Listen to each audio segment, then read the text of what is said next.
Hello viewers, welcome to the session on support vector regression in machine learning. Please make sure to watch all the prerequisite videos for your clear understanding and to make best use of it. So what is SVR? Algorithms that analyze data for classification and regression analysis are known as support vector regression.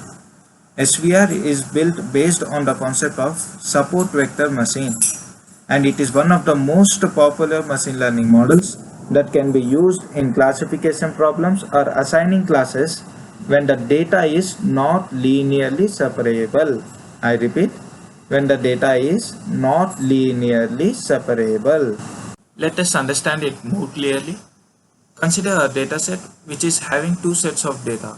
Some data which belongs to class A and some data which belongs to class B. And support vector regression helps us to identify and predict the data belongs to which class. For example, in this graph, the support vector regression provides us this hyperplane. Any data which goes above this line will belong to this class, and any data which goes below this line will belong to this class. And in this way, support vector regression helps us to predict the best model even when there is classification of data. Now consider another example in which the same dataset is having two classes in this form. Now the support vector regression, in order to find the hyperplane, will first search for a hyperplane along the z-axis and then it revert it back to two-dimensional as shown in this figure in order to get the best predicted hyperplane. Okay, you may be having some confusion regarding what is hyperplane. So first let's look into some of the basic terminologies that we use in support vector regression. So first, kernel. Kernel is the function which is used to map a lower dimensional data into a higher dimensional data. As we have discussed in the previous slide, that how we are finding a hyperplane in along the z-axis. That is what is done by the kernel.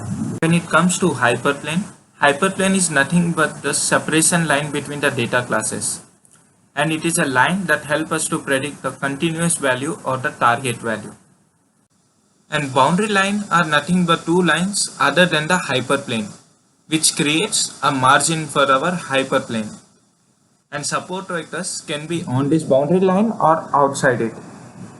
So support vectors are nothing but the data points which are closest to the boundary. Now let us understand the same terms in this graphical representation. Here the green dots are the actual data sets or data points, and blue line represents the hyperplane, and these red lines are nothing but the boundary lines. Now let us analyze all the three models: linear, polynomial and support vector regression. From the graph it is pretty clear that linear regression and polynomial regression don't do much with the data points. From here we can clearly see that only RBF, which is nothing but the radial basis function of the support vector regression, it is giving us the best prediction. This is how important support vector regression can be. Now let us look at the pros and cons of the support vector regression. Firstly, advantages. It is very easily adaptable and works well on non-linear problems, and it is not biased by the outliers.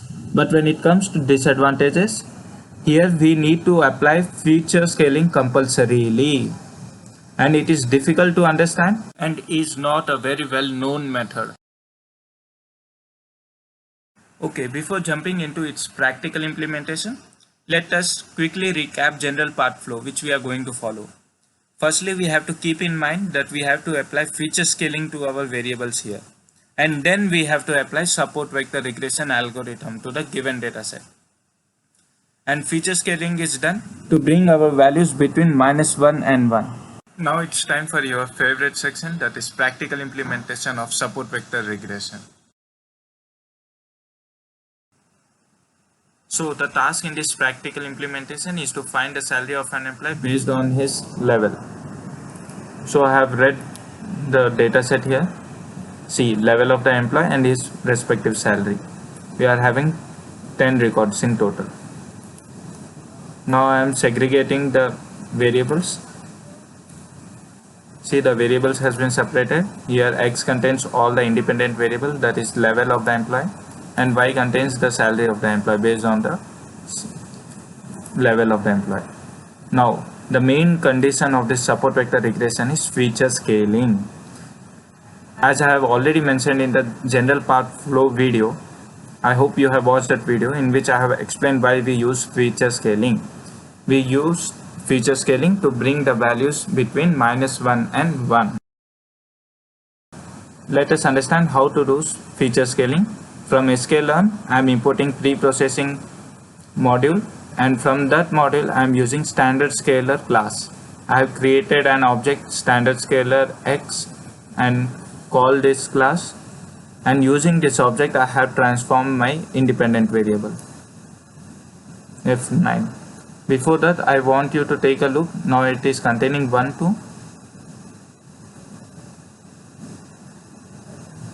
Now you can see the value has been modified between -1 and 1. Similarly, I am doing to the dependent variable. Here I am reshaping this size because earlier the y is one-dimensional array. I am reshaping it into two-dimensional array, and then I am applying fit transform to the feature scaling. See, the independent variables has been successfully transformed. Now I am going to apply support vector regression. In order to apply support vector regression algorithm, from sklearn package I am using SVM, which is nothing but support vector machine module, and from that module I am importing SVR, which is nothing but support vector regression. And using the support vector regression, I am using the default kernel, which is RBF, which is nothing but radial basis function, and then I am training my model algorithm with the dependent and independent variables. See,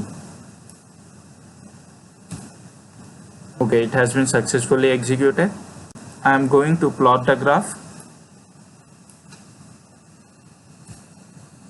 See, the graph has been plotted successfully, and you can look at the graph clearly that all the values lie within the hyperplane. Now, in order to predict the salary of an employee whose level is 6.5, I want you to now clearly focus on this next 4 lines. I can predict this from single line only, but I have break down into 3 multiple lines so that you can understand it more clearly. Firstly, I am converting this 6.5 level into 2-dimensional array and storing it into F9, storing it into A1. See, okay, A1 now contains 2-dimensional array value 6.5 level of the matrix.